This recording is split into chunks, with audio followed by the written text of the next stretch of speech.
Othello by William Shakespeare.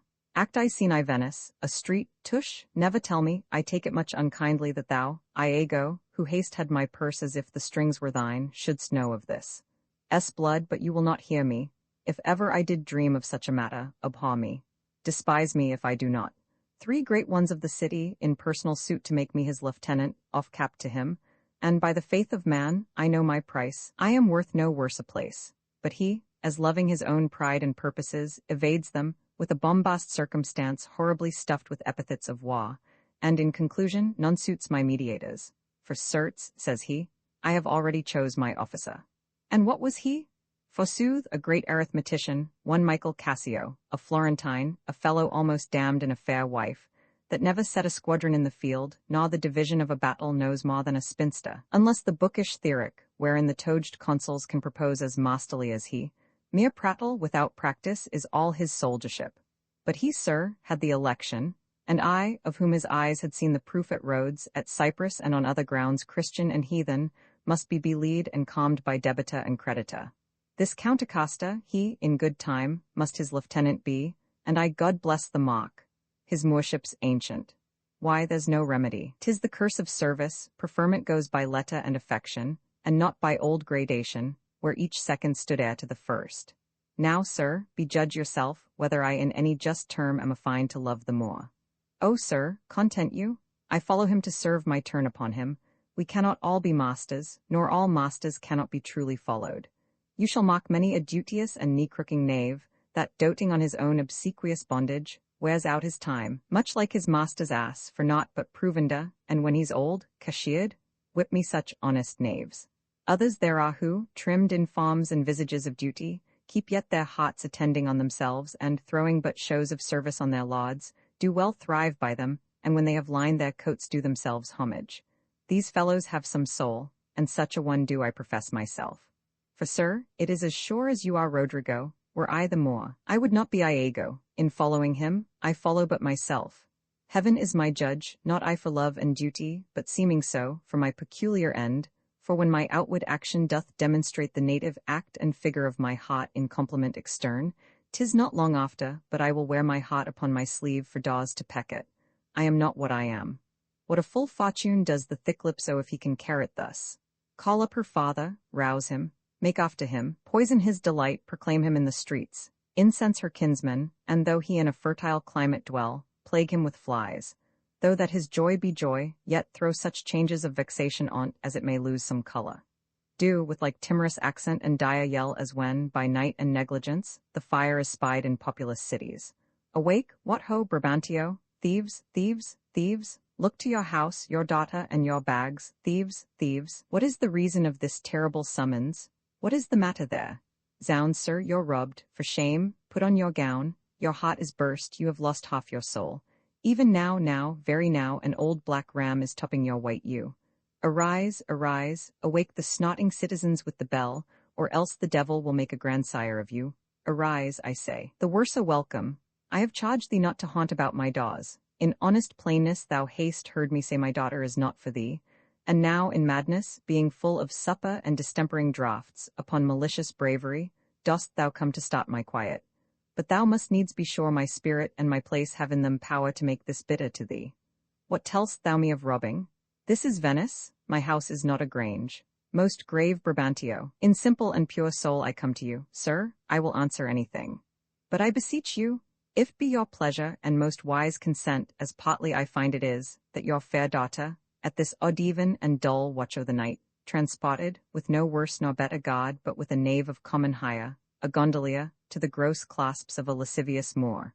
If this be known to you and your allowance, we then have done you bold and saucy wrongs. But if you know not this, my manners tell me we have your wrong rebuke. Do not believe that, from the sense of all civility, I thus would play and trifle with your reverence. Your daughter, if you have not given her leave, I say again, hath made a gross revolt, tying her duty, beauty, wit, and fortunes in an extravagant and wheeling stranger of here and everywhere.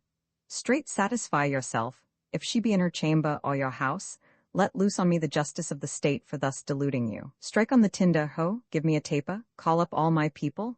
This accident is not unlike my dream, belief of it oppresses me already. Light, I say, light, exit above.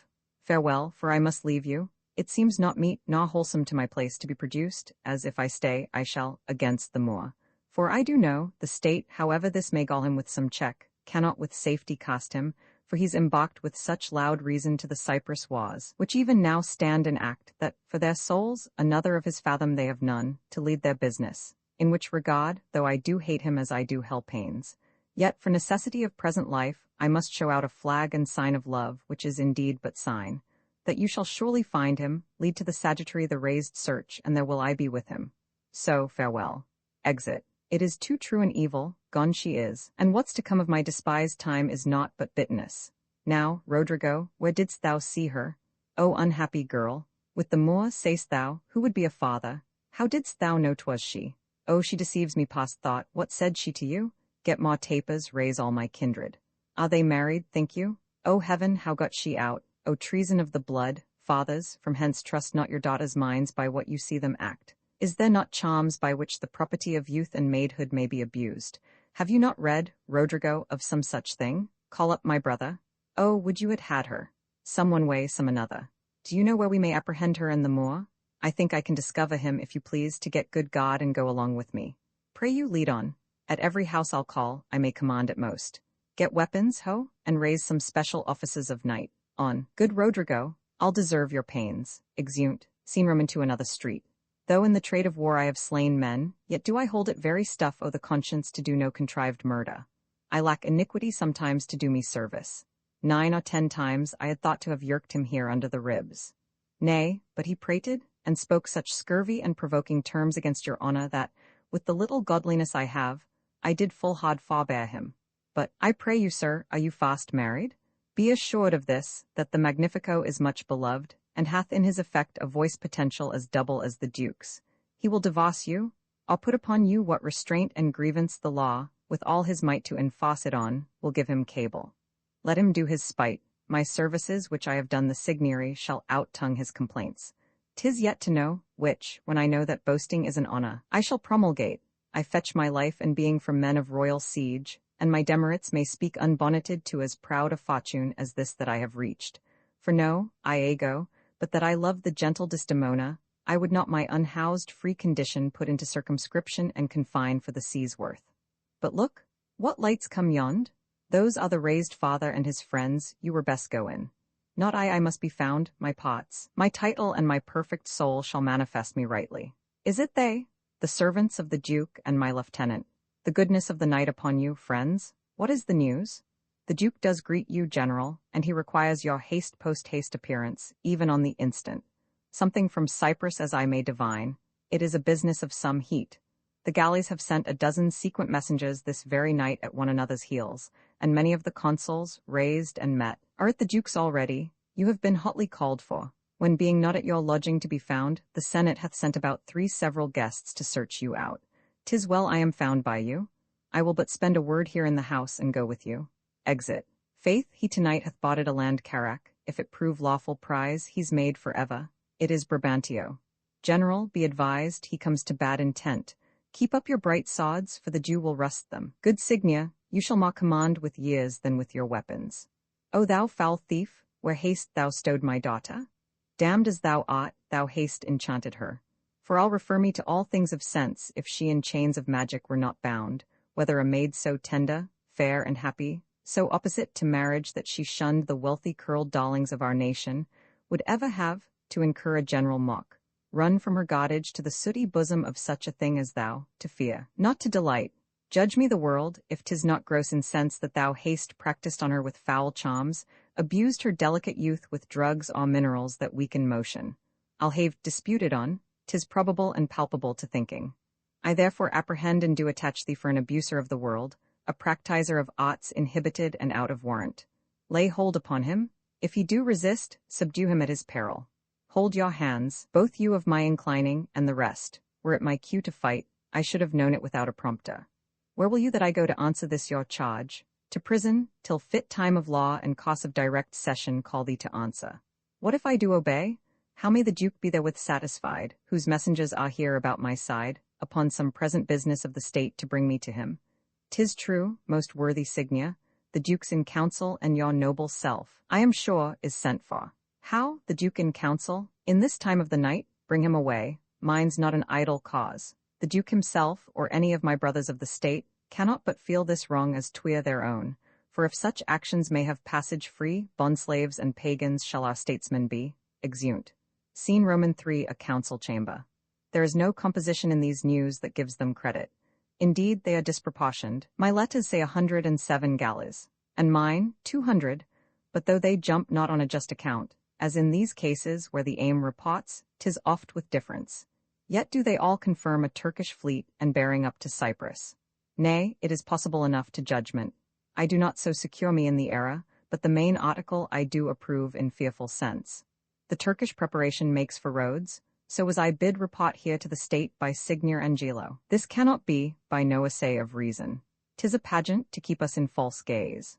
When we consider the importancy of Cyprus to the Turk, and let ourselves again but understand, that as it more concerns the Turk than Rhodes, so may he with more facile question bear it, for that it stands not in such warlike brace, but altogether lacks the abilities that Rhodes is dressed in. If we make thought of this, we must not think the Turk is so unskilful to leave that latest which concerns him first, neglecting an attempt of ease and gain, to wake and wage a danger profitless. The Ottomites, reverend and gracious, steering with due cost towards the Isle of Rhodes, have there enjointed them with an after fleet of 30 sail, and now they do restem their backward costs, bearing with frank appearance their purposes towards Cyprus. Signia Montano, your trusty and most valiant servitor, with his free duty recommends you thus, and prays you to believe him. 'Tis certain then, for Cyprus. Marcus Luchicos, is not he in town? Valiant Othello, we must straight employ you against the general enemy Ottoman. To Brabantio, I did not see you. Welcome, gentle Signia, we lacked your counsel and your help tonight. So did I yours. Good your grace, pardon me, neither my place nor aught I heard of business hath raised me from my bed, nor doth the general care take hold on me, for my particular grief is of so floodgate and awe-bearing nature that it ingluts and swallows other sorrows, and it is still itself. Ay to me, she is abused, stolen from me, and corrupted by spells and medicines bought of mountebanks. For nature so preposterously to err, being not deficient, blind, or lame of sense, sans witchcraft could not. Woe he be that in this foul proceeding hath thus beguiled your daughter of herself and you of her.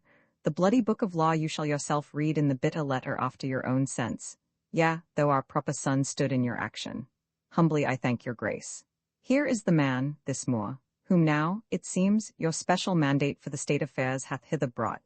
Most potent, grave, and reverend Signias, my very noble and approved good masters, that I have ta'en away this old man's daughter, it is most true. True, I have married her. The very head and front of my offending hath this extent, no more. Rude am I in my speech, and little blessed with the soft phrase of peace. For since these arms of mine had 7 years' pith, till now some 9 moons wasted, they have used their dearest action in the tented field, and little of this great world can I speak, more than pertains to feats of broil and battle, and therefore little shall I grace my cause in speaking for myself. Yet, by your gracious patience, I will a round, unvarnished tale deliver of my whole cause of love. What drugs, what charms, what conjuration, and what mighty magic. For such proceeding I am charged withal, I won his daughter. A maiden never bold, of spirit so still and quiet that her motion blushed at herself. And she, in spite of nature, of years, of country, credit, everything, to fall in love with what she feared to look on. It is a judgment maimed and most imperfect that will confess perfection so could err against all rules of nature, and must be driven to find out practices of cunning hell, why this should be. I therefore vouch again that with some mixtures powerful awe the blood, or with some dram conjured to this effect, he wrought upon her. To vouch this is no proof, without more wider and more overt test than these thin habits and poor likelihoods of modern seeming do prefer against him. But, Othello, speak. Did you by indirect and fast causes subdue and poison this young maid's affections? Or came it by request and such fair question as soul to soul affordeth? I do beseech you, send for the lady to the sagittary, and let her speak of me before her father. If you do find me foul in her report, the trust, the office I do hold of you, not only take away, but let your sentence even fall upon my life. Ancient, conduct them. You best know the place. Exeunt Iago and attendants. And till she come, as truly as to heaven I do confess the vices of my blood, so justly to your grave ears I'll present how I did thrive in this fair lady's love, and she in mine. Her father loved me, oft invited me, still questioned me the story of my life from year to year, the battles, sieges, fortunes that I have passed. I ran it through, even from my boyish days to the very moment that he bade me tell it, wherein I spake of most disastrous chances, of moving accidents by flood and field, of hairbreadth scapes I the imminent deadly breach, of being taken by the insolent foe and sold to slavery, of my redemption thence and potence in my travels history, wherein of Anta's vast and deserts idle, rough quarries, rocks and hills whose heads touch heaven it was my hint to speak, such was the process, and of the cannibals that each other eat, the anthropophagy and men whose heads do grow beneath their shoulders.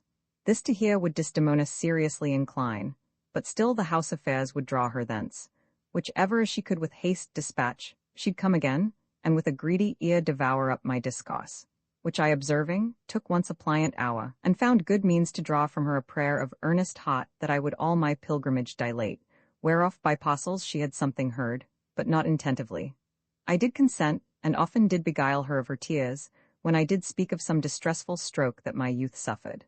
My story being done, she gave me for my pains a world of sighs. She swore, in faith, 'twas strange, 'twas passing strange, 'twas pitiful, 'twas wondrous pitiful. She wished she had not heard it, yet she wished that heaven had made her such a man. She thanked me, and bade me, if I had a friend that loved her, I should but teach him how to tell my story, and that would woo her. Upon this hint I spake, she loved me for the dangers I had passed, and I loved her that she did pity them. This only is the witchcraft I have used. Here comes the lady, let her witness it. I think this tale would win my daughter too. Good Brabantio, take up this mangled matter at the best. Men do their broken weapons rather use than their bare hands. I pray you, hear her speak. If she confess that she was half the wooer, destruction on my head, if my bad blame light on the man. Come hither, gentle mistress. Do you perceive in all this noble company where most you owe obedience? My noble father, I do perceive here a divided duty. To you I am bound for life and education. My life and education both do learn me how to respect you.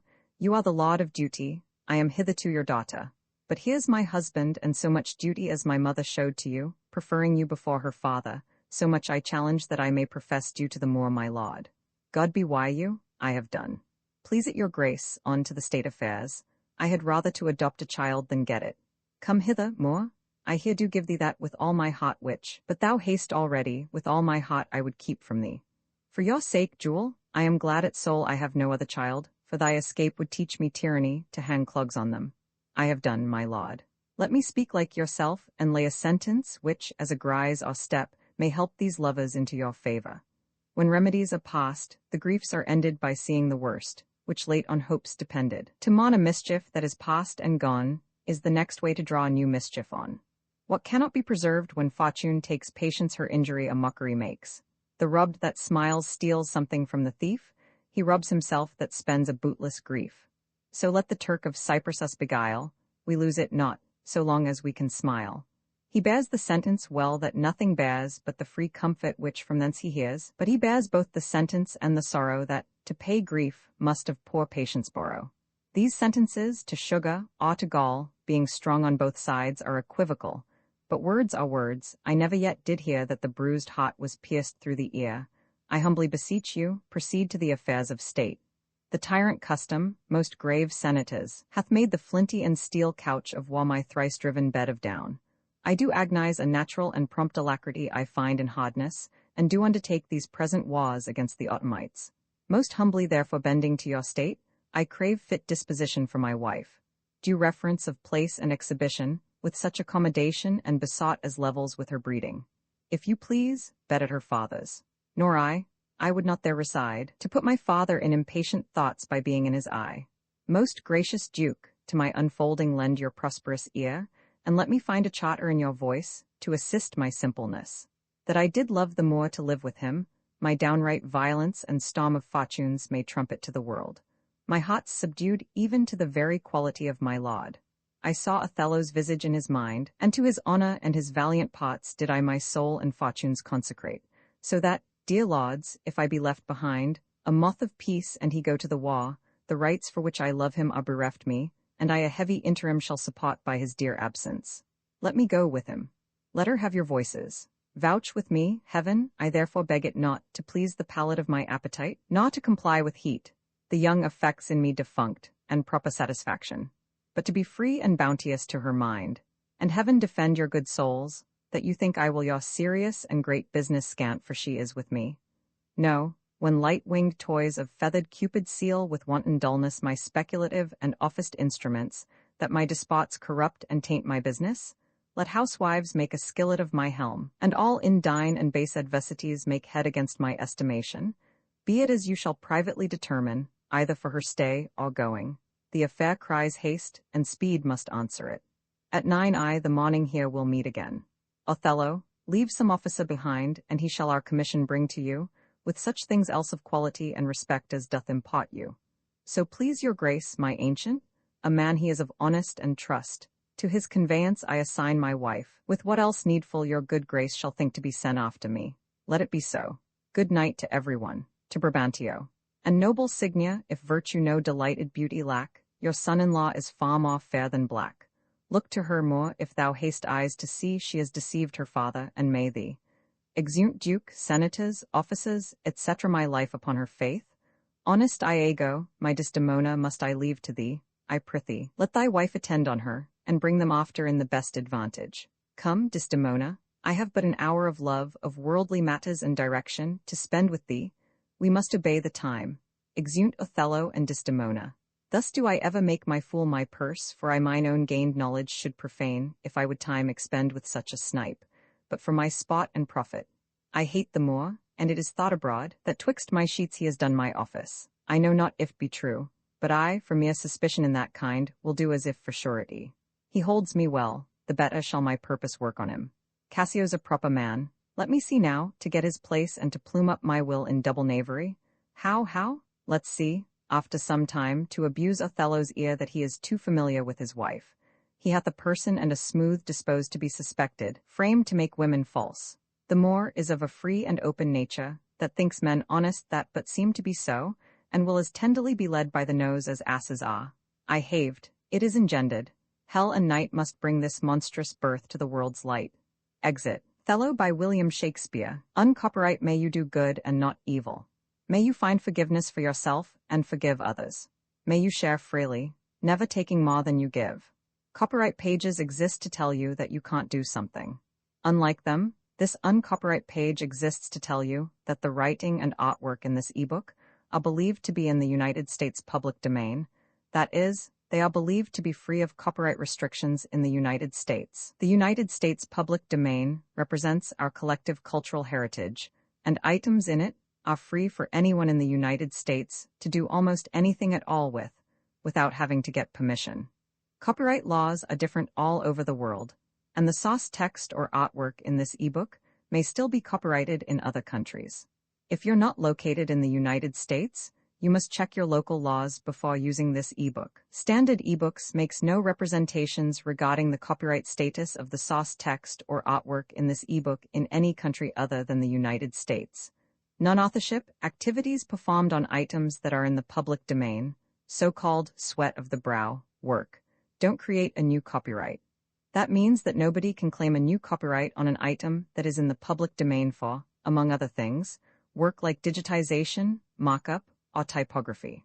Regardless, the contributors to this ebook release their contributions under the terms in the CC 01.0 Universal Public Domain Dedication, thus dedicating to the worldwide public domain all of the work they've done on this ebook, including but not limited to metadata, the title page, imprint, colophon, this uncopyright, and any changes or enhancements to, or mock-up on, the original text and artwork. This dedication doesn't change the copyright status of the source text or artwork.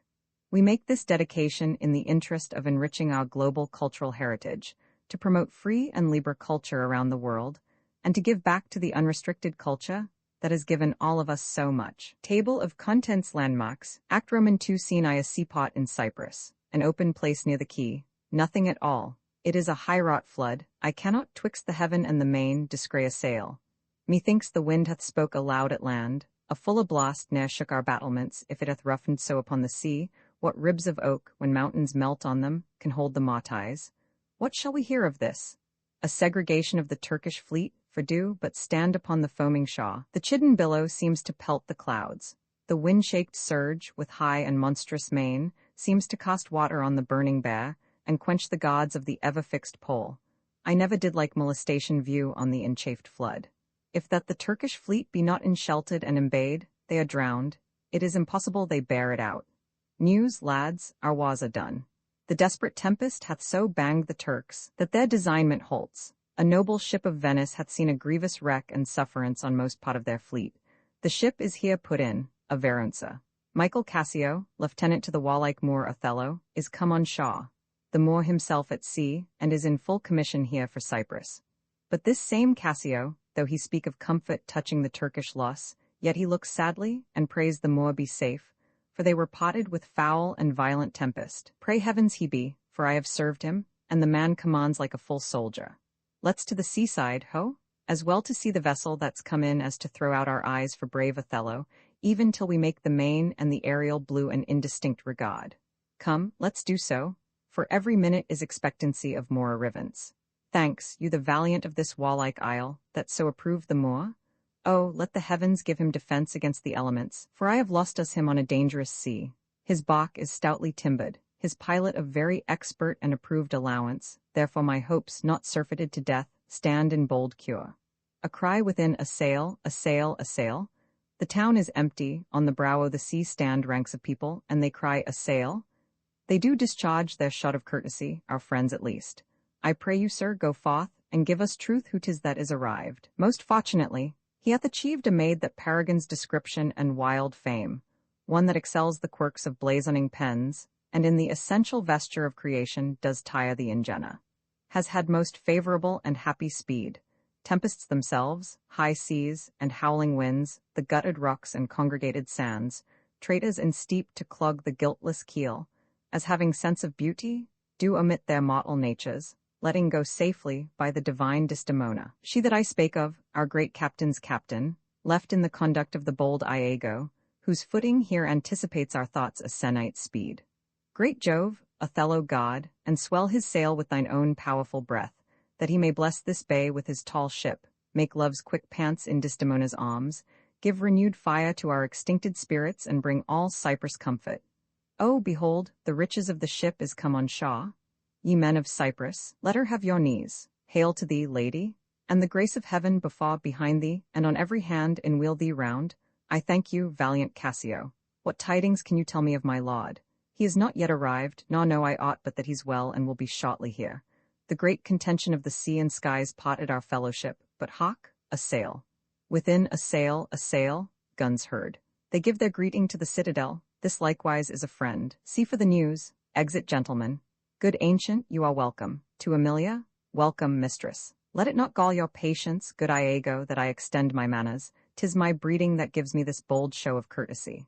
Kissing her. Sir, would she give you so much of her lips as of her tongue she oft bestows on me, you'll have enough. In faith, too much, I find it still, when I have list to sleep. Marry, before your ladyship, I grant, she puts her tongue a little in her heart, and chides with thinking. Come on, you are pictures out of doors, bells in your parlors, wild cats in your kitchens, saints in your injuries, devils being offended, players in your housewifery, and housewives in your beds. Nay, it is true, or else I am a Turk. You rise to play and go to bed to work. What wouldst thou write of me if thou shouldst praise me? O gentle lady, do not put me taut, for I am nothing, if not critical. I am not merry, but I do beguile the thing I am, by seeming otherwise.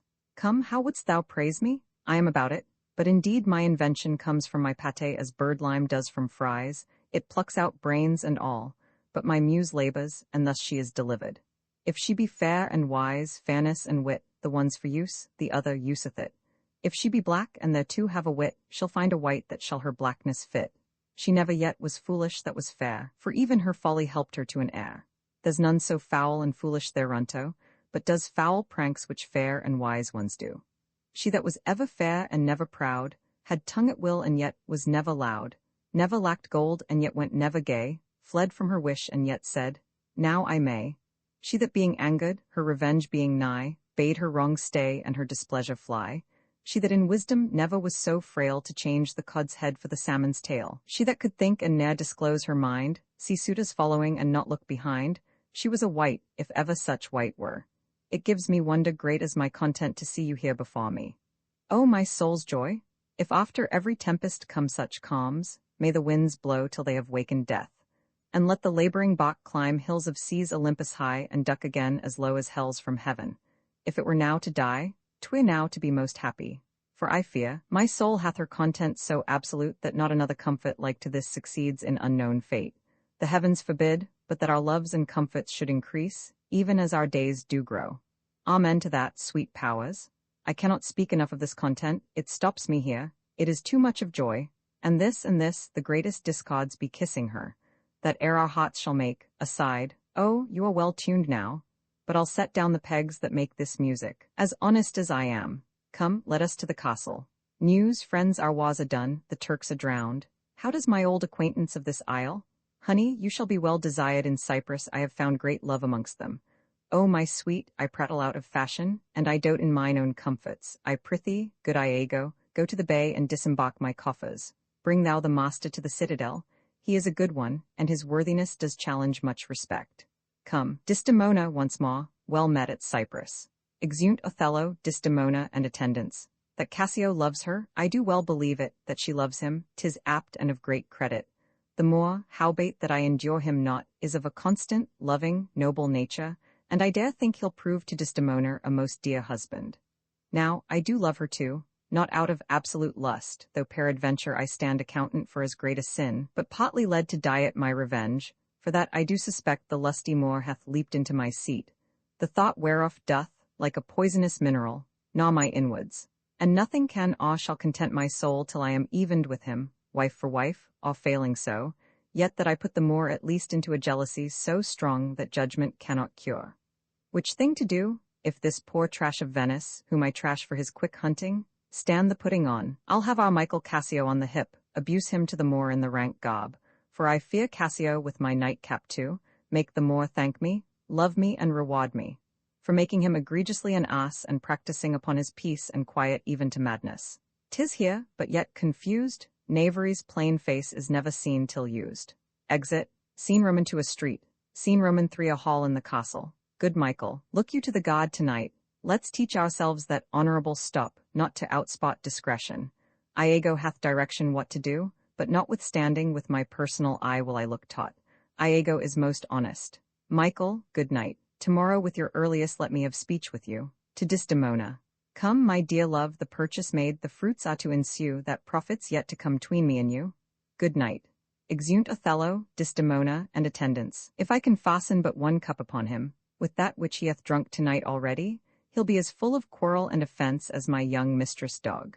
Now, my sick fool Rodrigo, whom love hath turned almost the wrong side out, to Desdemona hath tonight caroused potations pottle deep. And he's to watch 3 lads of Cyprus, noble swelling spirits that hold their honours in a wary distance. The very elements of this warlike isle have I tonight flusted with flowing cups, and they watch too. Now, mongst this flock of drunkards, am I to put our Cassio in some action that may offend the isle?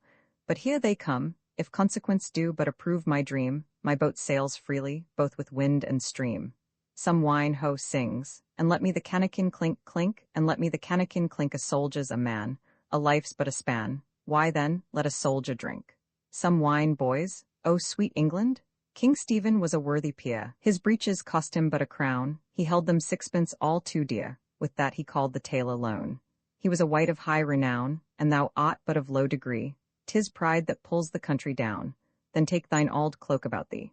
Some wine, ho? You see this fellow that is gone before, he is a soldier fit to stand by Caesar and give direction, and do but see his vice. 'Tis to his virtue a just equinox, the one as long as the other. 'Tis pity of him. I fear the trust Othello puts him in. On some odd time of his infirmity will shake this island. 'Tis evermore the prologue to his sleep. He'll watch the horologe a double set, if drink rock not his cradle. It were well the general were put in mind of it. Perhaps he sees it not, or his good nature prizes the virtue that appears in Cassio, and looks not on his evils. Is not this true? And 'tis great pity that the noble Moor should hazard such a place as his own second with one of an ingraft infirmity. It were an honest action to say so to the Moor. Not I for this fair island. I do love Cassio well, and would do much to cure him of this evil. But hark, what noise? Cry within. Help, help! A knave teach me my duty. I'll beat the knave into a twig and bottle. Nay, good lieutenant, staying him, I pray you, sir, hold your hand. Let me go, sir, or I'll knock you out the mazad. Aside to Rodrigo. Away, I say, go out and cry a mutiny. Exit Rodrigo. Nay, good lieutenant, alas, gentlemen, help ho? Lieutenant, sir, Montano, sir, help masters. He is a goodly watch indeed. Bell rings. Who's that which rings the bell? Diablo, ho? The town will rise. God's will, lieutenant, hold, you will be shamed forever. Hold, ho, lieutenant, sir, Montano, gentlemen, have you forgot all sense of place and duty? Hold, the general speaks to you. Hold, hold for shame. Why, how now, ho? From whence ariseth this? Are we turned Turks, and to ourselves do that which heaven hath forbid the Ottomites?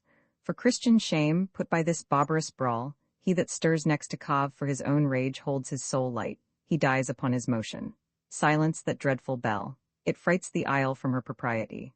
What is the matter, masters? Honest Iago, that looks dead with grieving, speak. Who began this? On thy love I charge thee, I do not know.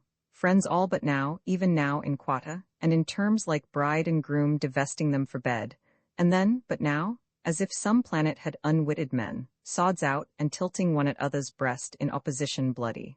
I cannot speak any beginning to this peevish odds, and would in action glorious I had lost those legs that brought me to a part of it. Worthy Montano, you were wont be civil. The gravity and stillness of your youth the world hath noted, and your name is great in mouths of wisest censure. What's the matter, that you unlace your reputation thus, and spend your rich opinion for the name of a knight brawler?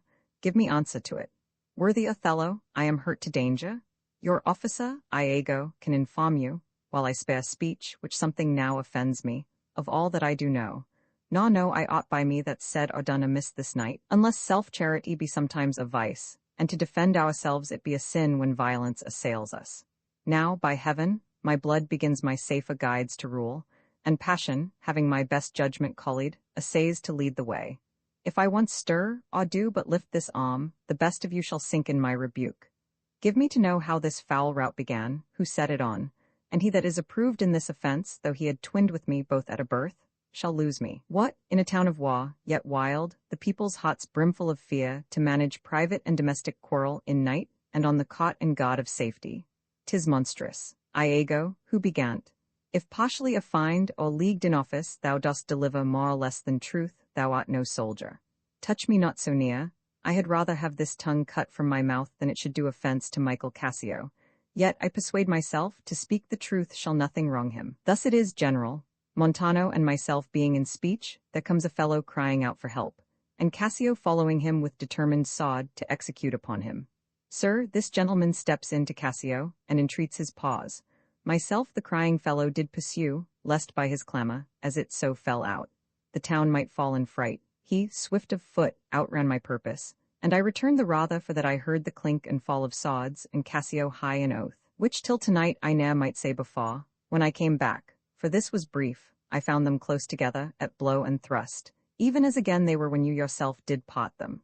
More of this matter cannot I repot, but men are men, the best sometimes forget, though Cassio did some little wrong to him, as men in rage strike those that wish them best, yet surely Cassio, I believe, received from him that fled some strange indignity, which patience could not pass.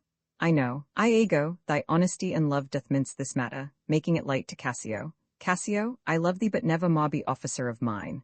Look, if my gentle love be not raised up, I'll make thee an example. All's well now, sweeting, come away to bed. Sir, for your hurts myself will be your surgeon, lead him off. To Montano, who is led off. Iago, look with care about the town, and silence those whom this vile brawl distracted. Come, Desdemona, 'tis the soldier's life to have their balmy slumbers waked with strife. Exeunt all but Iago and Cassio. And what's he then that says I play the villain? When this advice is free, I give, and honest, probable to thinking, and indeed the cost to win the more again. For 'tis most easy the inclining Desdemona to subdue in any honest suit. She's framed as fruitful as the free elements. And then for her to win the more, wet to renounce his baptism, all seals and symbols of redeemed sin, his soul is so infetted to her love, that she may make, unmake, do what she list, even as her appetite shall play the god with his weak function. How am I then a villain to counsel Cassio to this parallel course, directly to his good divinity of hell? When devils will the blackest sins put on, they do suggest at first with heavenly shows, as I do now. For whiles this honest fool plies Desdemona to repair his fortunes, and she for him pleads strongly to the more, I'll paw this pestilence into his ear, that she repeals him for her body's lust, and by how much she strives to do him good, she shall undo her credit with the more. So will I turn her virtue into pitch, and out of her own goodness make the net that shall enmesh them all. How poor are they that have not patience!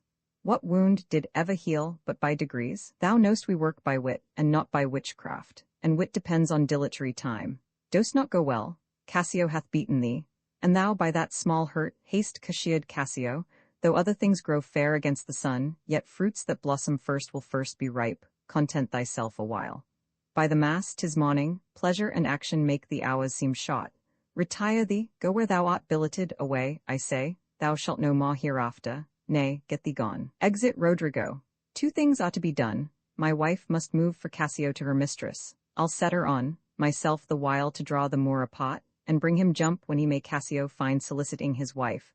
Aye, that's the way dull not device by coldness and delay.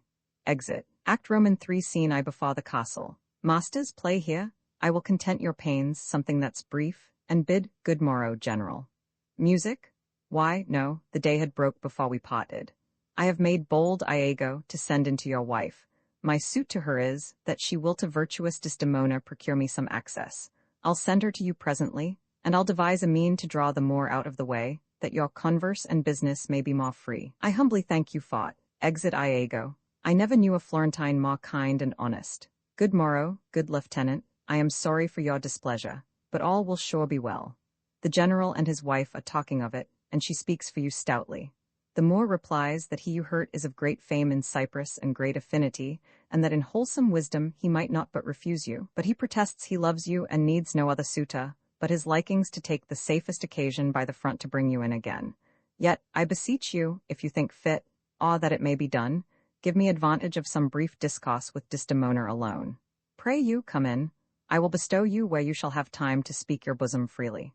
Scene Roman to a room in the castle. These letters give, Iago, to the pilot, and by him do my duties to the senate. That done, I will be walking on the works, repair there to me. Scene Roman 3 The garden of the castle. Be thou assured, good Cassio, I will do all my abilities in thy behalf. Good madam, do. I warn it grieves my husband as if the case were his. Oh, that's an honest fellow. Do not doubt, Cassio, but I will have my laud in you again as friendly as you were. Bounteous madam, whatever shall become of Michael Cassio, he's never anything but your true servant. I note, I thank you. You do love my laud, you have known him long, and be you well assured he shall in strangeness stand no further off than in a polite distance. Aye, but lady, that policy may either last so long, or feed upon such nice and waterish diet, or breed itself so out of circumstance, that, I being absent and my place supplied, my general will forget my love and service. Do not doubt that, before Emilia here, I give thee warrant of thy place. Assure thee, if I do vow a friendship, I'll perform it to the last article. My lord shall never rest. I'll watch him tame and talk him out of patience. His bed shall seem a school, his bod a shrift. I'll intermingle everything he does with Cassio's suit. Therefore be merry, Cassio, for thy solicitor shall rather die than give thy cause away. Madam, not now. I am very ill at ease, unfit for mine own purposes. Cassio, my lord, no, sure, I cannot think it, that he would steal away so guilty-like, seeing you coming. How now, my lord? I have been talking with a suitor here, a man that languishes in your displeasure. Why, your lieutenant Cassio. Good my lord, if I have any grace or power to move you, his present reconciliation take, for if he be not one that truly loves you, that errs in ignorance and not in cunning, I have no judgment in an honest face. I prithee, call him back.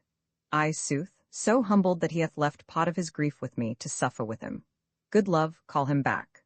Why then, tomorrow night, or Tuesday morn, on Tuesday noon or night, on Wednesday morn, I prithee, name the time, but let it not exceed 3 days. In faith he's penitent, and yet his trespass in our common reason, save that they say, the wise must make examples out of their best, is not almost a fault to incur a private check. When shall he come? Tell me, Othello, I wonder in my soul what you would ask me that I should deny, or stand so mammering on. What, Michael Cassio, that came a-wooing with you, and so many a time when I have spoke of you dispraisingly, hath ta'en your part, to have so much to do to bring him in. Trust me, I could do much, prithee, no more. Let him come when he will, I will deny thee nothing. Why, this is not a boon. 'Tis as I should entreat you wear your gloves, or feed on nourishing dishes. I'll keep you warm, I'll sue to you to do a peculiar profit to your own person. Nay, when I have a suit wherein I mean to touch your love indeed, it shall be full of poise and difficult weight and fearful to be granted. I will deny thee nothing. Whereon, I do beseech thee, grant me this, to leave me but a little to myself. Emilia, come, be as your fancies teach you, whate'er you be, I am obedient. Exeunt Desdemona and Emilia. Excellent wretch, perdition catch my soul, but I do love thee, and when I love thee not, chaos is come again. Did Michael Cassio, when you wooed my lady, know of your love, but for a satisfaction of my thought, no further harm, why of thy thought, Iago? I did not think he had been acquainted with her. Oh yes, and went between us very oft. Indeed, indeed, discern'st thou aught in that? Is he not honest? Think, my lord. By heaven, he echoes me, as if there were some monster in his thought too hideous to be shown. Thou dost mean something. I heard thee say even now, thou likest not that, when Cassio left my wife. What didst not like? And when I told thee he was of my counsel in my whole cause of wooing, thou creedst indeed? And didst contract and purse thy brow together, as if thou then hadst shut up in thy brain some horrible conceit. If thou dost love me, show me thy thought. I think thou dost, and, for I know thou'rt full of love and honesty, and waste thy words before thou givest them breath, therefore these stops of thine fright me the more. For such things in a false disloyal knave are tricks of custom, but in a man that's just their close delations, working from the heart that passion cannot rule. For Michael Cassio, I dare be sworn I think that he is honest.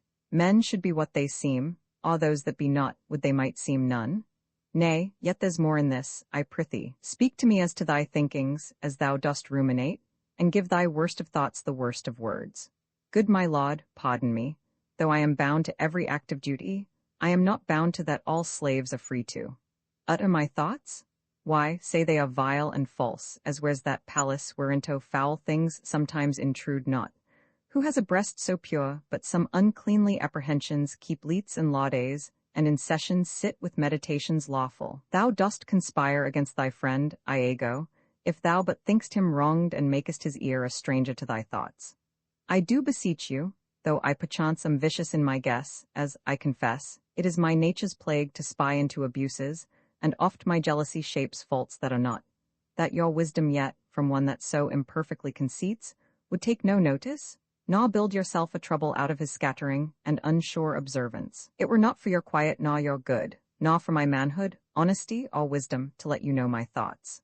Good name in man and woman, dear my lord, is the immediate jewel of their souls.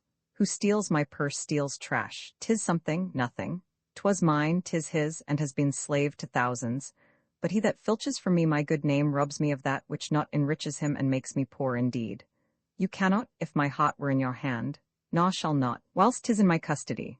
Oh, beware, my lord, of jealousy. It is the green-eyed monster which doth mock the meat it feeds on, that cuckold lives in bliss who, certain of his fate, loves not his wronger. But oh, what damned minutes tells he who dotes, yet doubts, suspects, yet strongly loves. Poor in content is rich and rich enough, but riches fineless is as poor as winter to him that ever fears he shall be poor. Good heaven, the souls of all my tribe defend from jealousy. Why is this? Think'st thou I'll make a lie of jealousy, to follow still the changes of the moon with fresh suspicions? No, to be once in doubt is once to be resolved. Exchange me for a goat when I shall turn the business of my soul to such exsufflicate and blown surmises, matching thy inference. 'Tis not to make me jealous to say my wife is fair, feeds well, loves company, is free of speech, sings, plays and dances well. Where virtue is, these are more virtuous, nor from mine own weak merits will I draw the smallest fear or doubt of her revolt, for she had eyes and chose me. No, Iago, I'll see before I doubt, when I doubt, prove, and on the proof there is no more but this. Away at once with love or jealousy. I am glad of it, for now I shall have reason to show the love and duty that I bear you with frank a spirit, therefore, as I am bound, receive it from me. I speak not yet of proof. Look to your wife, observe her well with Cassio. Were your eye thus, not jealous nor secure, I would not have your free and noble nature, out of self-bounty, be abused. Look taught. I know our country disposition well. In Venice they do let heaven see the pranks they dare not show their husbands. Their best conscience is not to leave it undone, but kept unknown. She did deceive her father, marrying you, and when she seemed to shake and fear your looks, she loved them most. Why go to then, she that so young, could give out such a seeming, to seal her father's eyes up close as oak. He thought 'twas witchcraft. But I am much to blame. I humbly do beseech you of your pardon for too much loving you. I fear it has. I hope you will consider what is spoke comes from my love. But I do see you're moved. I am to pray you not to strain my speech to grosser issues nor to larger reach than to suspicion. Should you do so, my lord, my speech should fall into such vile success as my thoughts aim not at. Cassio's my worthy friend, my lord, I see you're moved. No, not much moved. I do not think but Desdemona's honest. Aye, there's the point. As to be bold with you, not to affect many proposed matches of her own clime, complexion, and degree, whereto we see in all things nature tends, foe. One may smell in such a will most rank, foul disproportioned thoughts unnatural. But pardon me, I do not in position distinctly speak of her, though I may fear her will, recoiling to her better judgment, may fall to match you with her country farms and happily repent. Farewell, farewell. If ma thou dost perceive, let me know ma. Set on thy wife to observe. Leave me, I go. Why did I marry? This honest creature doubtless sees and knows ma, much more than he unfolds. Returning. My lord, I would I might entreat your honour to scan this thing no further. Leave it to time, though it be fit that Cassio have his place. For sure, he fills it up with great ability. Yet, if you please to hold him off a while, you shall by that perceive him and his means. Note, if your lady strain his entertainment with any strong or vehement importunity, much will be seen in that. In the meantime, let me be thought too busy in my fears, as worthy cause I have to fear I am, and hold her free, I do beseech your honour. This fellow's of exceeding honesty, and knows all qualities with a learned spirit of human dealings. If I do prove her haggard, though that her jesses were my dear heartstrings, I'll whistle her off and let her down the wind to pray at fortune. Haply, for I am black and have not those soft pots of conversation that chamberers have, or for I am declined into the vale of years, yet that's not much, she's gone. I am abused, and my relief must be to loathe her. O curse of marriage, that we can call these delicate creatures ours, and not their appetites. I had rather be a toad, and live upon the vapour of a dungeon, than keep a conner in the thing I love for others' uses. Yet, 'tis the plague of great ones, prerogatived are they less than the base, 'tis destiny unshunnable, like death. Even then this focked plague is fated to us when we do quicken. Desdemona comes, if she be false, oh, then heaven mocks itself. I'll not believe it.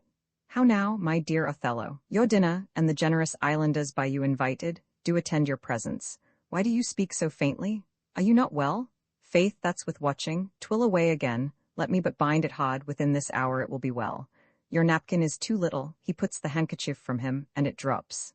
Let it alone. Come, I'll go in with you. I am glad I have found this napkin. This was her first remembrance from the moor. My wayward husband hath 100 times wooed me to steal it, but she so loves the token, for he conjured her she should ever keep it, that she reserves it evermore about her to kiss and talk to. I'll have the work ta'en out, and give it Iago. What he will do with it, heaven knows, not I. I nothing but to please his fantasy. Oh, is that all? What will you give me now for the same handkerchief? What handkerchief? Why, that the Moor first gave to Desdemona, that which so often you did bid me steal. No, faith, she let it drop by negligence, and to the advantage I being here tooked up. Look, here it is. What will you do with tea that you have been so earnest to have me filch it? If it be not for some purpose of import, give it me again. Poor lady, she'll run mad when she shall lack it. Be not known on tea, I have use for it. Go, leave me. Exit Emilia. I will in Cassio's lodging lose this napkin, and let him find it. Trifles light as air are to the jealous confirmations strong as proofs of holy writ. This may do something. The Moor already changes with my poison. Dangerous conceits are, in their natures, poisons, which at the first are scarce found to distaste, but with a little act upon the blood. Burn like the mines of sulphur. I did say so. Look, where he comes. Not poppy, nor mandragora, nor all the drowsy syrups of the world, shall ever medicine thee to that sweet sleep which thou owedst yesterday. Avaunt? Be gone? Thou hast set me on the rack. I swear 'tis better to be much abused than but to note a little. What sense had I of her stolen hours of lust? I sought not, thought it not, it harmed not me. I slept the next night well, was free and merry. I found not Cassio's kisses on her lips. He that is robbed, not wanting what is stolen, let him not note, and he's not robbed at all. I had been happy if the general camp, peonas and all, had tasted her sweet body, so I had nothing known. Oh, now, for ever farewell the tranquil mind. Farewell content. Farewell the plumed troop and the big was that make ambition virtue. Oh, farewell. Farewell the neighing steed and the shrill trump, the spirit-stirring drum, the ear-piercing fife, the royal banner, and all quality, pride, pomp and circumstance of glorious war. And, oh, you mortal engines, whose rude throats the immortal Jove's dead clamours counterfeit, farewell. Othello's occupation's gone. Villain, be sure thou prove my love be sure of it. Give me the ocular proof? Or by the worth of man's eternal soul, thou hadst been better have been born a dog than answer my waked wrath. Make me deceit, or at the least so prove it that the probation bear no hinge nor loop to hang a doubt on, or woe upon thy life. If thou dost slander her and torture me, never pray more. Abandon all remorse, on horror's head horrors accumulate, do deeds to make heaven weep, all earth amazed, for nothing canst thou to damnation add greater than that. O grace? O heaven forgive me, are you a man, have you a soul or sense, God be why you take mine office. O wretched fool! That lives to make thine honesty a vice, O monstrous world! Take note, O world, to be direct and honest is not safe. I thank you for this profit, and from hence I'll love no friend, sith love breeds such offence. I should be wise, for honesty's a fool and loses that it works for. By the world I think my wife be honest and think she is not. I think that thou ought just and think thou ought not. I'll have some proof. Her name, that was as fresh as Dian's visage, is now begrimed and black as mine own face. If there be cords, or knives, poison, or fire, or suffocating streams, I'll not endure it. Would I were satisfied. I see, sir, you are eaten up with passion. I do repent me that I put it to you. You would be satisfied, and may. But how satisfied, my lord? Would you, the supervisor, grossly gape on, behold her topped? It were a tedious difficulty, I think, to bring them to that prospect. Damn them then, if ever mortal eyes do see them bolster more than their own. What then? How then? What shall I say? Where's satisfaction? It is impossible you should see this, were they as prime as goats, as hot as monkeys, as salt as wolves in pride, and fools as gross as ignorance made drunk. But yet, I say, if imputation and strong circumstances, which lead directly to the door of truth, will give you satisfaction, you may haved. I do not like the office, but, sith I am entered in this cause so far, pricked taught by foolish honesty and love, I will go on. I lay with Cassio lately, and, being troubled with a raging tooth, I could not sleep. There are a kind of men so loose of soul, that in their sleeps will mutter their affairs. One of this kind is Cassio. In sleep I heard him say, Sweet Desdemona, let us be wary, let us hide our loves. And then, sir, would he gripe and wring my hand, cry, O sweet creature? And then kiss me hard, as if he plucked up kisses by the roots that grew upon my lips. Then laid his leg over my thigh, and sighed, and kissed, and then cried, Cursed fate that gave thee to the Moor.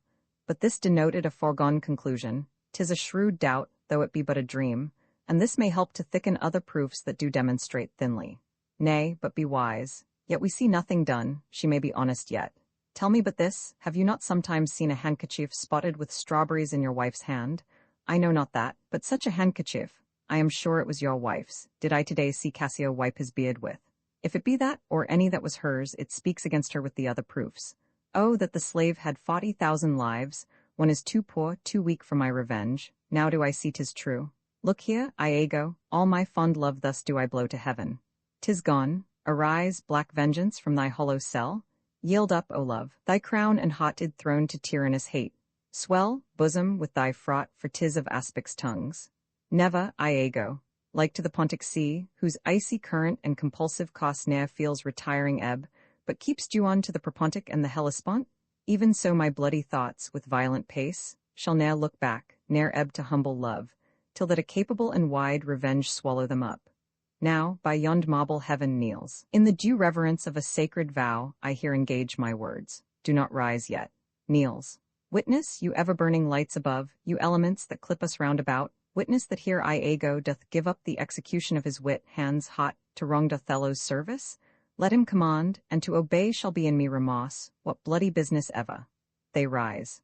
I greet thy love, not with vain thanks, but with acceptance bounteous, and will upon the instant put thee taut. Within these 3 days let me hear thee say that Cassio's not alive. My friend is dead, 'tis done at your request, but let her live. Damn her, lewd minx, oh, damn her! Come, go with me a pot, I will withdraw, to furnish me with some swift means of death for the fair devil. Now art thou my lieutenant, seen Roman far before the castle. Believe me, I had rather have lost my purse full of crusados, but my noble Moor is true of mind and made of no such baseness as jealous creatures are, it were enough to put him to ill thinking. Who, he? I think the sun where he was born drew all such humours from him. I will not leave him now till Cassio be called to him. Well, my good lady, aside, oh, hardness to dissemble, how do you Desdemona? This argues fruitfulness and liberal hot, and moist. This hand of yours requires a sequester from liberty, fasting and prayer, much castigation, exercise devout, for here's a young and sweating devil here, that commonly rebels. 'Tis a good hand, a frank one. You may indeed say so, for 'twas that hand that gave away my heart. A liberal hand, the hearts of old gave hands, but our new heraldry is hands, not hearts. I have a salt and sorry room offends me, lend me thy handkerchief. That is a fault. That handkerchief did an Egyptian to my mother give. She was a charmer, and could almost read the thoughts of people. She told her, while she kept it, 'twould make her amiable and subdue my father entirely to her love. But if she lost it or made gift of it, my father's eye should hold her loathed, and his spirits should hunt after new fancies. She, dying, gave it me, and bid me, when my fate would have me wive, to give it her. I did so, and take heed on't, make it a darling like your precious eye. To lose it, or give it away, were such perdition as nothing else could match. 'Tis true, there's magic in the web of it. A Sibyl, that had numbered in the world the sun to cost 200 compasses, in her prophetic fury sewed the work. The worms were hallowed that did breed the silk, and it was dyed in mummy which the skilful conserved of maidens' hearts. Why, so I can, sir, but I will not now. This is a trick to put me from my suit, pray you, let Cassio be received again. Come, come, you'll never meet a more sufficient man. A man that all his time hath founded his good fortunes on your love, shared dangers with you. I ne'er saw this before. Sure, there's some wonder in this handkerchief. I am most unhappy in the loss of it. 'Tis not a year or two shows us a man. They are all but stomachs, and we all but food, to eat us hungrily, and when they are full, they belch us. Look you, Cassio and my husband, there is no other way, 'tis she must dot, and lo, the happiness, go, and importune her. Madam, my former suit, I do beseech you that by your virtuous means I may again exist, and be a member of his love, whom I with all the office of my heart entirely honor. I would not be delayed. If my offence be of such mortal kind that nor my service past, nor present sorrows, nor purposed merit in futurity, can ransom me into his love again, but to know so must be my benefit. So shall I clothe me in a fast content, and shut myself up in some other cause, to fortune's alms. Alas, thrice gentle Cassio, my advocation is not now in tune, my laud is not my laud. Nor should I know him, were he in favor as in humor altered. So help me every spirit sanctified, as I have spoken for you all my best, and stood within the blank of his displeasure for my free speech. You must a while be patient. What I can do I will, and more I will than for myself I dare. Let that suffice you. He went hence but now, and certainly in strange unquietness. Can he be angry?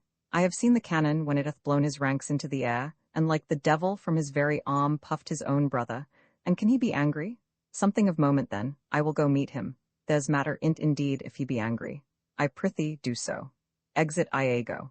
Something, sure of state, either from Venice, or some unhatched practice made demonstrable here in Cyprus to him, hath puddled his clear spirit, and in such cases men's natures wrangle with inferior things, though great ones are their object. 'Tis even so, for let our finger ache, and it endues our other healthful members even to that sense of pain. Nay, we must think men are not gods, nor of them look for such observances as fit the bridal. Beshrew me much, Emilia, I was, unhandsome warrior as I am, arraigning his unkindness with my soul, but now I find I had suborned the witness, and he's indicted falsely. Pray heaven it be state matters, as you think, and no conception nor no jealous toy concerning you. But jealous souls will not be answered so. They are not ever jealous for the cause, but jealous for they are jealous. 'Tis a monster begot upon itself, born on itself. I will go seek him. Cassio, walk hereabout. If I do find him fit, I'll move your suit and seek to effect it to my uttermost. What make you from home? How is it with you? My most fair Bianca, I faith, sweet love, I was coming to your house, and I was going to your lodging, Cassio. What, keep a week away? 7 days and nights, 8 hours, and lovers' absent hours, more tedious than the dial 80 times. O weary reckoning, pardon me, Bianca, I have this while with leaden thoughts been pressed, but I shall, in a more continuate time, strike off this score of absence. Sweet Bianca, giving her Desdemona's handkerchief, take me this work out. O Cassio, whence came this? This is some token from a newer friend to the felt absence now I feel a cause. Is't come to this? Well, well. Go to, woman, throw your vile guesses in the devil's teeth from whence you have them. You are jealous now that this is from some mistress, some remembrance. No, in good troth, Bianca. I know not sweet, I found it in my chamber. I like the work well, ere it be demanded, as like enough it will. I'll have it copied, take it, and dot, and leave me for this time. I do attend here on the general, and think it no addition, nor my wish, to have him see me womaned. But that you do not love me, I pray you, bring me on the way a little, and say if I shall see you soon at night. 'Tis but a little way that I can bring you, for I attend here. but I'll see you soon. Act Roman fa Sinai Cyprus, before the castle. What, to kiss in private? Ought to be naked with her friend in bed an hour or more, not meaning any harm. Naked in bed, Iago, and not mean harm. It is hypocrisy against the devil, they that mean virtuously, and yet do so, the devil their virtue tempts, and they tempt heaven. So they do nothing, 'tis a venial slip. But if I give my wife a handkerchief, why then 'tis hers, my lord, and being hers she may, I think, bestowed on any man. She is protectress of her honour too, may she give that? Her honour is an essence that's not seen, they have it very oft that have it not. But for the handkerchief, by heaven, I would most gladly have forgot it. Thou saidst, it comes on my memory, as doth the raven awe the infected house, boding to all, he had my handkerchief. What if I had said I had seen him do you wrong? Or heard him say, as knaves be such abroad, who having, by their own importunate suit, all voluntary dotage of some mistress, convinced or supplied them, cannot choose but they must blab, he hath my laud, but be you well assured, no more than he'll unswear. Lie with her? Lie on her? We say lie on her when they belie her. Lie with her, that's falsome. Handkerchief, confessions, handkerchief, to confess and be hanged for his labor, first to be hanged and then to confess. I tremble at it. Nature would not invest herself in such shadowing passion without some instruction. It is not words that shake me thus. Pish, noses, ears, and lips, is't possible? Confess, handkerchief? O devil, falls in a trance, work on my medicine, work. Thus credulous fools are caught, and many worthy and chaste dames even thus, all guiltless, meet reproach. What ho, my lord, I say, Othello? My lord is fallen into an epilepsy, this is his second fit, he had one yesterday. No, forbear, the lethargy must have his quiet costs, if not, he foams at mouth and by breaks out to savage madness. Look, he stirs. Do you withdraw yourself a little while, he will recover straight, when he is gone, I would on great occasion speak with you. Exit Cassio. How is it, general? Have you not hurt your head? I mock you? No, by heaven. Would you would bear your fortune like a man? There's many a beast then in a populous city, and many a civil monster. Good sir, be a man. Think every bearded fellow that's but yoked may draw with you. There's millions now alive that nightly lie in those unproper beds which they dare swear peculiar. Your case is better. Oh, 'tis the spite of hell, the fiend's archmock, to lip a wanton in a secure couch, and to suppose her chaste? No, let me know, and knowing what I am, I know what she shall be. Stand you a while apart, confine yourself but in a patient list, whilst you were here overwhelmed with your grief. A passion most unsuiting such a man, Cassio came hither. I shifted him away, and laid good scuse upon your ecstasy, bade him anon return and here speak with me, the which he promised. Do but encave yourself, and mock the fleers, the gibes, and notable scorns that dwell in every region of his face, for I will make him tell the tale anew, where, how oft, how long ago, and when he hath, and is again to cope your wife, I say, but mock his gesture. Marry, patience, or I shall say you are all in spleen, and nothing of a man. Dost thou hear, Iago? I will be found most cunning in my patience, but dost thou hear? Most bloody. That's not amiss, but yet keep time in all. Will you withdraw? Othello retires. Now will I question Cassio of Bianca, a housewife that by selling her desires buys herself bread and clothes. It is a creature that dotes on Cassio, as 'tis the strumpet's plague to beguile many and be beguiled by one. He, when he hears of her, cannot refrain from the excess of laughter. Here he comes, as he shall smile, Othello shall go mad, and his unbookish jealousy must construe poor Cassio's smiles, gestures, and light behavior, quite in the wrong. How do you now, lieutenant? The worser that you give me the addition whose want even kills me. Ply Desdemona well, and you are sure on't. Speaking lower. Now, if this suit lay in Bianca's power, how quickly should you speed?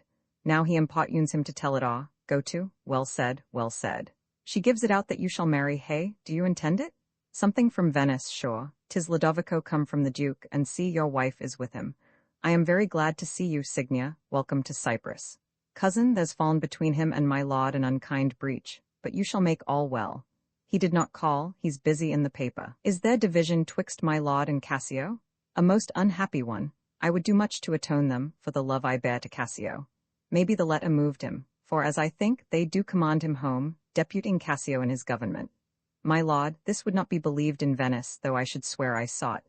'Tis very much make her amends, she weeps. O devil, devil, if that the earth could teem with woman's tears, each drop she falls would prove a crocodile. Out of my sight, truly an obedient lady.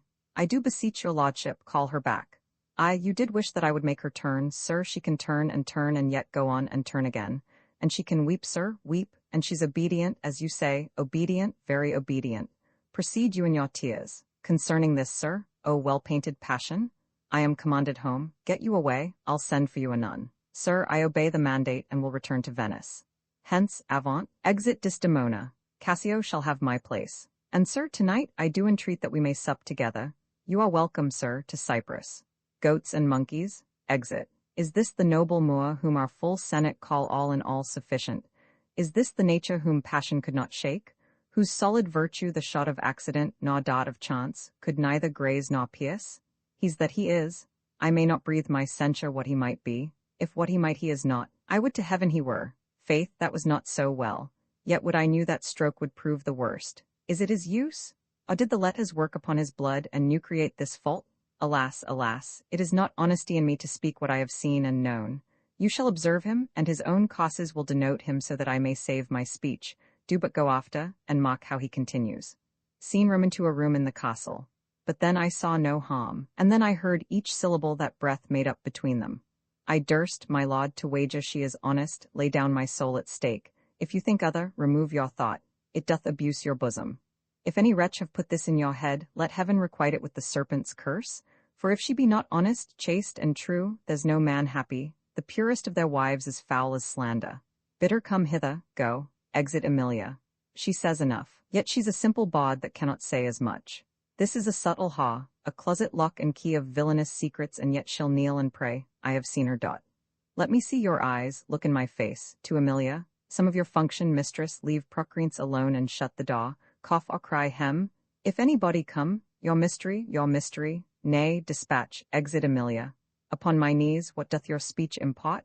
I understand a fury in your words, but not the words. Your wife, my lord, your true and loyal wife. Come, swear it, damn thyself, lest, being like one of heaven, the devils themselves should fear to seize thee. Therefore be double damned, swear thou art honest. Alas, the heavy day, why do you weep?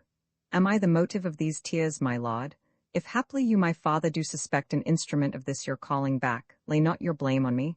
If you have lost him, why, I have lost him too. Had it pleased heaven to try me with affliction, had they rained all kinds of saws and shames on my bare head, steeped me in poverty to the very lips, given to captivity me and my utmost hopes, I should have found in some place of my soul a drop of patience. But alas, to make me a fixed figure for the time of scorn to point his slow, unmoving finger at. Yet could I bear that too? Well, very well. But there, where I have garnered up my heart, where either I must live, I'll bear no life, the fountain from the which my current runs, or else dries up, to be discarded thence. I'll keep it as a cistern for foul toads to not engender in.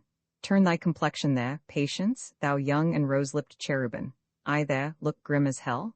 Oh, I, as summer flies are in the shambles that quicken even with blowing. O thou weed, who art so lovely fair and smell'st so sweet that the sense aches at thee, would thou hadst ne'er been born. Was this fair paper, this most goodly book, made to write haw upon? What committed? Committed. O thou public commoner, I should make very fodges of my cheeks that would to cinders burn up modesty, did I but speak thy deeds. What committed?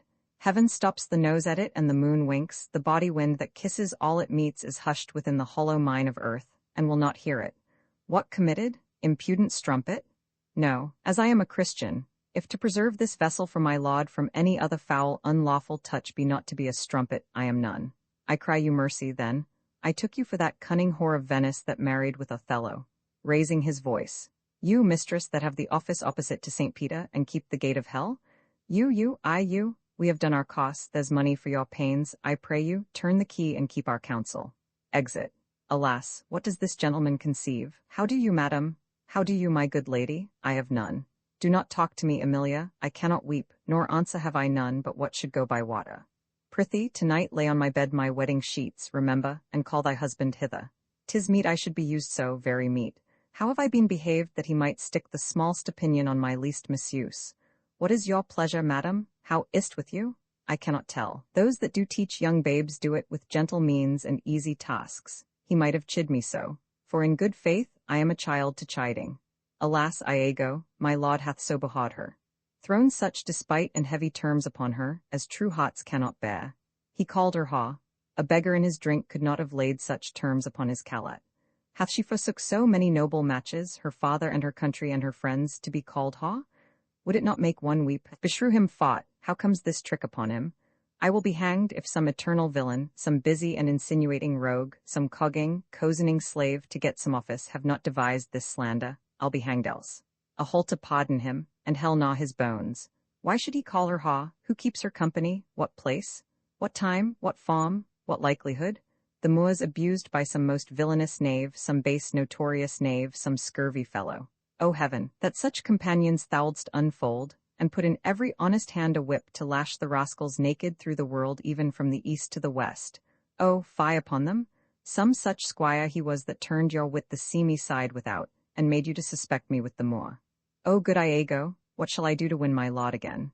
Good friend, go to him, for by this light of heaven I know not how I lost him.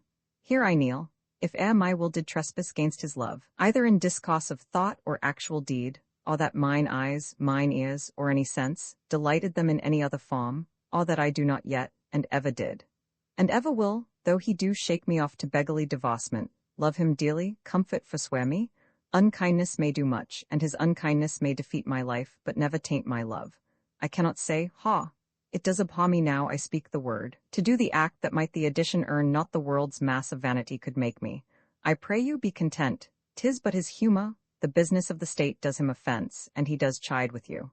'Tis but so, I warrant. Trumpets within. Hark, how these instruments summon to supper.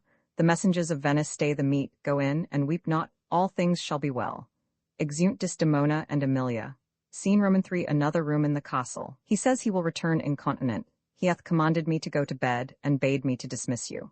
It was his bidding. Therefore, good Emilia, give me my nightly wearing, and adieu, we must not now displease him. So would not I my love doth so approve him, that even his stubbornness, his checks, his frowns, prithee, unpin me, have grace and favour in them. All's one. Good faith, how foolish are our minds, if I do die before thee prithee, shroud me in one of those same sheets. My mother had a maid called Barbara, she was in love, and he she loved proved mad and did forsake her. She had a song of willow. An old thing 'twas, but it expressed her fortune, and she died singing it. That song tonight will not go from my mind. I have much to do, but to go hang my head all at one side, and sing it like poor Barbara. Prithee, dispatch. No, unpin me here. This Lodovico is a proper man. Singing. The poor soul sat sighing by a sycamore tree. Sing all a green willow, her hand on her bosom, her head on her knee. Sing willow, willow, willow. The fresh streams ran by her, and murmured her moans. Sing willow, willow, willow. Her salt tears fell from her, and softened the stones lay by these. Singing. Sing willow, willow, willow. Prithee, hie thee, he'll come anon. Singing. Sing all a green willow must be my garland. Let nobody blame him. His scorn I approve, nay, that's not next. Hark, who is that knocks, singing? I called my love false love, but what said he then? Sing willow, willow, willow. If I caught mo women, you'll couch with mo men. So get thee gone. Good night. Mine eyes do itch. Doth that bode weeping? I have heard it said so. Oh, these men, dost thou in conscience think, tell me, Emilia, that there be women do abuse their husbands in such gross kind? Nor I neither by this heavenly light. I might dot as well I the dark. The world's a huge thing, it is a great price, for a small vice. Beshrew me, if I would do such a wrong for the whole world. Yes, a dozen, and as many to the vantage as would star the world they played for. But I do think it is their husbands' faults if wives do fall. Say that they slack their duties, and pour our treasures into foreign laps, or else break out in peevish jealousies, throwing restraint upon us, or say they strike us, or scant our farmer having in despite. Why, we have galls, and though we have some grace, yet have we some revenge. Let husbands know their wives have sense like them. They see and smell and have their palates both for sweet and sour, as husbands have.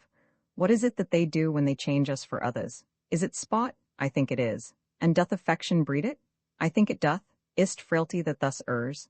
It is so too, and have not we affections, desires for spot and frailty, as men have? Then let them use us well, else let them know the ills we do, their ills instruct us so. Good night, good night. Heaven me such uses send, not to pick bad from bad, but by bad mend. Exeunt. Act V. Scene Cyprus, a street. Here, stand behind this bulk, straight will he come. Wear thy good rapier bare, and put it home. Quick, quick, fear nothing, I'll be at thy elbow. It makes us, or it mars us, think on that, and fix most firm thy resolution. I have no great devotion to the deed, and yet he hath given me satisfying reasons. 'Tis but a man gone. Foth, my sod, he dies. I have rubbed this young quat almost to the sense, and he grows angry. Now, whether he kill Cassio, or Cassio him, or each do kill the other, every way makes my gain. Live Rodrigo, he calls me to a restitution lodge of gold and jewels that I bobbed from him, as gifts to Desdemona. It must not be. If Cassio do remain, he hath a daily beauty in his life that makes me ugly, and besides, the Moor may unfold me to him. There stand I in much peril, no, he must die. But so, I hear him coming. That thrust had been mine enemy indeed, but that my coat is better than thou knowst I will make proof of thine. Draws and wounds Rodrigo. 'Tis he? O brave Iago, honest and just that hast such noble sense of thy friend's wrong. Thou teachest me. Minion, your dear lies dead, and your unblessed fate hies. Strumpet, I come. Froth of my heart, those charms, thine eyes are blotted, thy bed, lust-stained, shall with lust's blood be spotted. Exit. 2 or 3 groan, it is a heavy night, these may be counterfeits. Let's think unsafe to come into the cry without more help. Iago? Oh, I am spoiled, undone by villains, give me some help. I think that one of them is hereabout and cannot make away. O treacherous villains, what are you there? Come in and give some help. To Lodovico and Gratiano. Kill men I the dock, where be these bloody thieves? How silent is this town? Ho, murder, murder, what may you be? Are you of good or evil? Marry, heaven forbid? Light, gentlemen, I'll bind it with my shirt. Oh, my dear Cassio, my sweet Cassio. Oh, Cassio, Cassio, Cassio. O notable strumpet, Cassio, may you suspect who they should be that have thus many led you? Lend me a gatta, so. Oh, for a chair to bear him easily hence. Gentlemen all, I do suspect this trash to be a party in this injury. Patience a while, good Cassio. Come, come, lend me a light. Know we this face or no? Alas, my friend and my dear countryman Rodrigo. No, yes, sure, O heaven? Rodrigo. Signia Gratiano, I cry you gentle pardon, these bloody accidents must excuse my manners that so neglected you. He, 'tis he. A chair brought in. Oh, that's well said, the chair? Some good man bear him carefully from hence, I'll fetch the general's surgeon. To Bianca. For you, mistress, save you your labor. He that lies slain here, Cassio, was my dear friend, what malice was between you? To Bianca. What, look you pale? Oh, bear him out o' the air, Cassio and Rodrigo are gone off. Stay you, good gentlemen. Look you pale, mistress. Do you perceive the ghastness of her eye? Nay, if you stare, we shall hear more anon. Behold her well, I pray you, look upon her. Do you see, gentlemen? Nay, guiltiness will speak, though tongues were out of use. Cassio hath here been set on in the dock by Rodrigo, and fellows that escaped. He's almost slain, and Rodrigo dead. This is the fruit of whoring. Prithee, Emilia, go know of Cassio where he supped tonight. To Bianca. What do you shake at that? I am no strumpet, but of life as honest as you that thus abuse me. Kind gentlemen, let's go see poor Cassio dressed. Come, mistress, you must tell's another tale. Emilia, run you to the citadel, and tell my lord and lady what hath happed. Will you go on, I pray, aside. This is the night that either makes me or fatos me quite, exeunt. Seen room into a bedchamber in the castle, Desdemona in bed asleep, a light burning. It is the cause, my soul. Let me not name it to you, you chaste stars. It is the cause, yet I'll not shed her blood, nor scar that white a skin of hers than snow, and smooth as monumental alabaster. Yet she must die, else she'll betray more men. Put out the light, and then put out the light. If I quench thee, thou flaming minister, I can again thy former light restore, should I repent me. But once put out thy light, thou cunningst pattern of excelling nature, I know not where is that Promethean heat that can thy light relume. When I have plucked the rose, I cannot give it vital growth again. It must needs wither, I'll smell it on the tree, kissing her. Ah, balmy breath, that dost almost persuade justice to break her sod. One more. Be thus when thou art dead, and I will kill thee and love thee after. One more, and this the last, so sweet was ne'er so fatal. I must weep, but they are cruel tears. This sorrow's heavenly, it strikes where it doth love. She wakes. If you bethink yourself of any crime unreconciled as yet to heaven and grace, solicit for it straight. Well, do it, and be brief. I will walk by. I would not kill thy unprepared spirit. No, heaven forfend. I would not kill thy soul. Then heaven have mercy on me. And yet I fear you. For you are fatal then when your eyes roll so. Why I should fear I know not, since guiltiness I know not. But yet I fear, that death's unnatural that kills for loving. Alas, why gnaw you so your nether lip? Some bloody passion shakes your very frame. These are potents, but yet I hope, they do not point on me. That handkerchief which I so loved and gave thee thou gavest to Cassio. No, by my life and soul. Send for the man and ask him. Sweet soul, take heed of perjury. Thou art on thy deathbed. Yes, presently, therefore confess thee freely of thy sin. For to deny each article with oath cannot remove nor choke the strong conception that I do groan withal. Thou ought to die. And have you mercy too? I never did offend you in my life. Never loved Cassio, but with such general warranty of heaven as I might love. I never gave him token. By heaven, I saw my handkerchief in's hand. O perjured woman! Thou dost stone my heart, and makest me call what I intend to do a murder, which I thought a sacrifice. I saw the handkerchief. He found it then, I never gave it him, send for him hither, let him confess a truth. No, his mouth is stopped, honest Iago hath ta'en ought fought, had all his hairs been lives, my great revenge had stomach for them all. What noise is this? Not dead, not yet quite dead? I that am cruel am yet merciful, I would not have thee linger in thy pain so. Yes, 'tis Emilia, by and by, she's dead, 'tis like she comes to speak of Cassio's death. The noise was here, ha, no more moving, still as the grave, shall she come in, wet good? I think she stirs again, no, what's best to do? If she come in, she'll sure speak to my wife. My wife? My wife? What wife? I have no wife. Oh insupportable, oh heavy hour, methinks it should be now a huge eclipse of sun and moon, and that the affrighted globe should yawn at alteration. Within, I do beseech you that I may speak with you, O good my lord. I had forgot thee. Oh come in, Emilia, soft by and by. Let me the curtains draw, where art thou? Unlocks the door. It is the very error of the moon. She comes more nearer earth than she was wont, and makes men mad. Cassio my lord hath killed a young Venetian called Rodrigo. Rodrigo killed, and Cassio killed. Not Cassio killed, then murders out of tune, and sweet revenge grows harsh, out, and alas, that was my lady's voice. Help, help, ho, help, O lady, speak again, sweet Desdemona, O sweet mistress, speak, nobody, I myself. Farewell, commend me to my kind lord, O farewell. Dies, she's like a liar, gone to burning hell, 'twas I that killed her. Oh, the more angel she, and you the blacker devil? Thou art rash as fire to say that she was false. Oh, she was heavenly true? Cassio did top her, ask thy husband else. Oh, I were damned beneath all depth in hell, but that I did proceed upon just grounds to this extremity. Thy husband knew it all. I with Cassio, nay, had she been true, if heaven would make me such another world of one entire and perfect chrysolite, I'ld not have sold her for it. 'Twas he that told me first, an honest man he is, and hates the slime that sticks on filthy deeds. O mistress, villainy hath made mocks with love, my husband say that she was false. He, woman, I say thy husband, dost understand the word, my friend thy husband, honest Iago. If he say so, may his pernicious soul rot half a grain a day. He lies to the heart, she was too fond of her most filthy bargain. Do thy worst, this deed of thine is no more worthy heaven than thou wast worthy her. Thou hast not half that power to do me harm as I have to be hurt. O gull, O dolt, as ignorant as dirt, thou hast done a deed, I care not for thy sod, I'll make thee known, though I lost 20 lives. Help, help, ho, help, the Moor hath killed my mistress. Murder, murder, oh, are you come, Iago? You have done well, that men must lay their murders on your neck. Disprove this villain, if thou best a man, he says thou toldst him that his wife was false. I know thou didst not, thou art not such a villain, speak, for my heart is full. I told him what I thought, and told no more than what he found himself was apt and true. You told a lie, an odious, damned lie, upon my soul, a lie, a wicked lie. She false with Cassio? Did you say with Cassio? I will not charm my tongue, I am bound to speak, my mistress here lies murdered in her bed. Villainy, villainy, villainy. I think I smelt. Oh villainy, I thought so then. I'll kill myself for grief.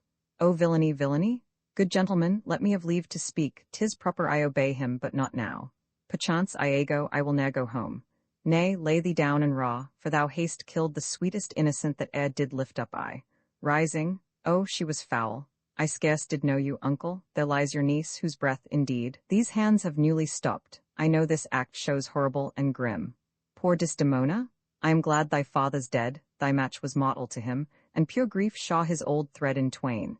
Did he live now, this sight would make him do a desperate turn, yea, curse his better angel from his side, and fall to reprobation. 'Tis pitiful, but yet Iago knows that she with Cassio hath the act of shame 1,000 times committed. Cassio confessed it, and she did gratify his amorous works with that recognizance and pledge of love which I first gave her. I saw it in his hand. It was a handkerchief, an antique token my father gave my mother. 'Twill out, I peace? No, I will speak as liberal as the North.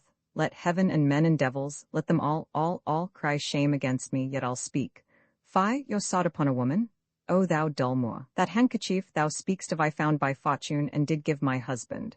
For often, with a solemn earnestness, more than indeed belonged to such a trifle, he begged of me to steal it. She give it Cassio? No, alas, I found it, and I did give it my husband. By heaven, I do not, gentlemen.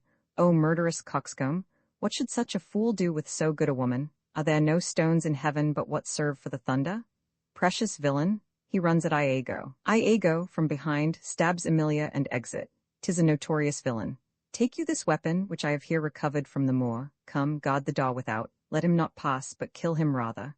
I'll after that same villain, for 'tis a damned slave. Exeunt Montano and Gratiano. I am not valiant neither, but ever puny whipster gets my sod. But why should honor outlive honesty? Let it go all. What did thy song bode, lady? Hark, canst thou hear me? I will play the swan, and die in music. Singing? Willow, willow, willow, Moor, she was chaste, she loved thee, cruel Moor. So come my soul to bliss as I speak true, so speaking as I think, I die, I die. Dies, I have another weapon in this chamber. It is a sod of Spain, the icebrook's temper. Oh, here it is.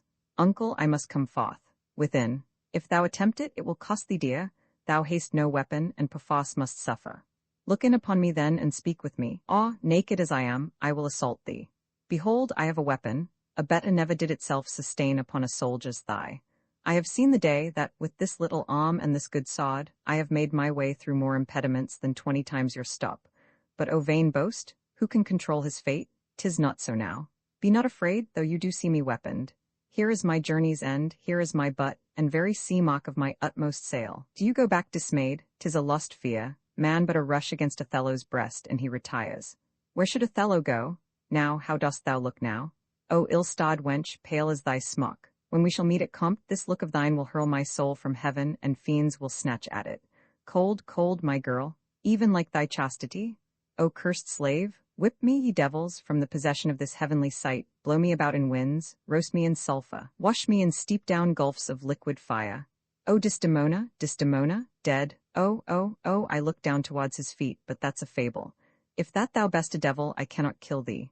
Wounds Iago, I am not sorry neither, I'll have thee live, for in my sense 'tis happiness to die.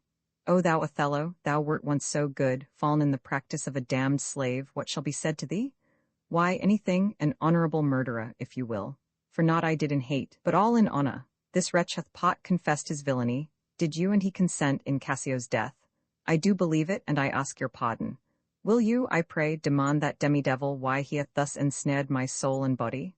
Demand me nothing. What you know, you know. From this time forth I never will speak word. Sir, you shall understand what hath befallen, which, as I think, you know not.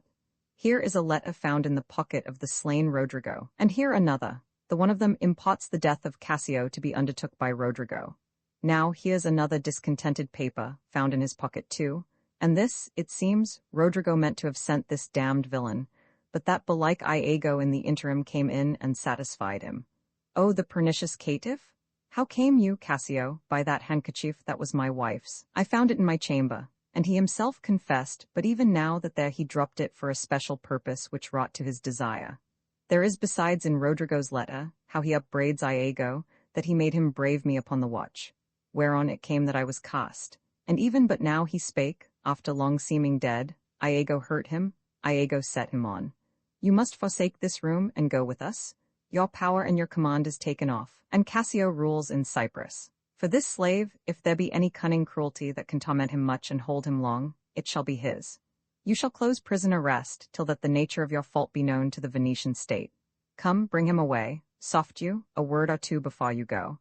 I have done the state some service, and they note. No more of that. I pray you, in your letters, when you shall these unlucky deeds relate, speak of me as I am, nothing extenuate, nor set down aught in malice. Then must you speak of one that loved not wisely but too well, of one not easily jealous, but being wrought perplexed in the extreme, of one whose hand, like the base Indian, threw a pearl away richer than all his tribe, of one whose subdued eyes, albeit unused to the melting mood, drop tears as fast as the Arabian trees their medicinal gum. Set you down this, and say besides, that in Aleppo once, where a malignant and a turbaned Turk beat a Venetian and traduced the state, I took by the throat the circumcised dog, and smote him thus. Stabs himself. I kissed the air, I killed thee. No way but this, killing myself to die upon a kiss. Falls on the bed and dies. This did I fear, but thought he had no weapon, for he was great of heart. To Iago. O spotten dog, more fell than anguish, hunger, or the sea?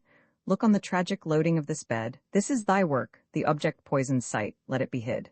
Gratiano, keep the house and seize upon the fortunes of the Moor, for they succeed on you. To you, Lord Governor, remains the censure of this hellish villain, the time, the place, the torture. Oh, in Fawcett, myself will straight abode, and to the state this heavy act with heavy heart relate. Exeunt. Colophon Othello was published in 1603 by William Shakespeare.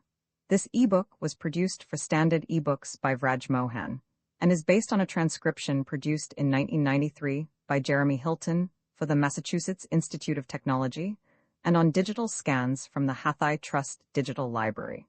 The cover page is adapted from Ira Aldridge in the role of Shakespeare's Othello, a painting completed in 1826 by William Mulready. The cover and title pages feature the League Spartan and Sots Mill Gaudy typefaces created in 2014 and 2009 by the League of Movable Type.